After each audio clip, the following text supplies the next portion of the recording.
l'exécution d'un condamné devrait heurter profondément la sensibilité humaine pour envisager, au-delà des sentiments de vengeance et de peur, l'humanité dans sa nudité, dans sa dignité.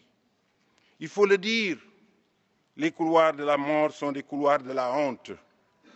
Robert Badinter affirme avec raison que, je le cite, la vraie signification politique de la peine de mort, c'est bien qu'elle procède de l'idée que l'État a le droit de disposer du citoyen jusqu'à lui retirer la vie.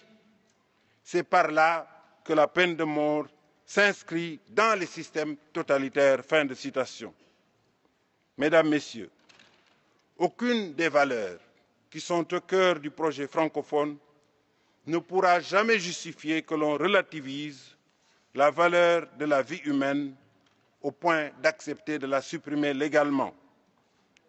Au seuil de la seconde décennie de ce XXIe siècle, nous sommes tous conscients que des périls de dimension planétaire affecteront nos modes de vie et nos façons d'agir et de penser. Alors, défendons nos valeurs humanistes et aidons les générations futures à cohabiter autrement, à vivre ensemble et à partager l'idée du philosophe sénégalais Kocc Barma Fall, selon laquelle nit mooy garab bu nit, autrement dit, l'homme est le remède de l'homme. Vous voyez, Monsieur le Président Badinter, que c'est tout à fait l'inverse de l'adage qui dit Homo homini lupus, tout à fait le contraire de l'adage qui dit que l'homme est un loup pour l'homme.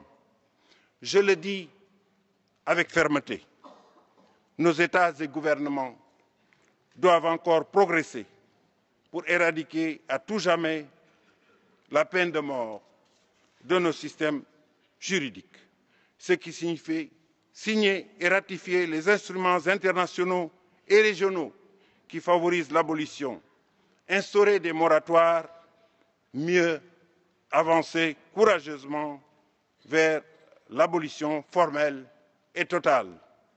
Tant qu'il n'en restera qu'un seul, cela constituera un défi, un cas pour la conscience collective, francophone et humaine. Je vous remercie de votre attention.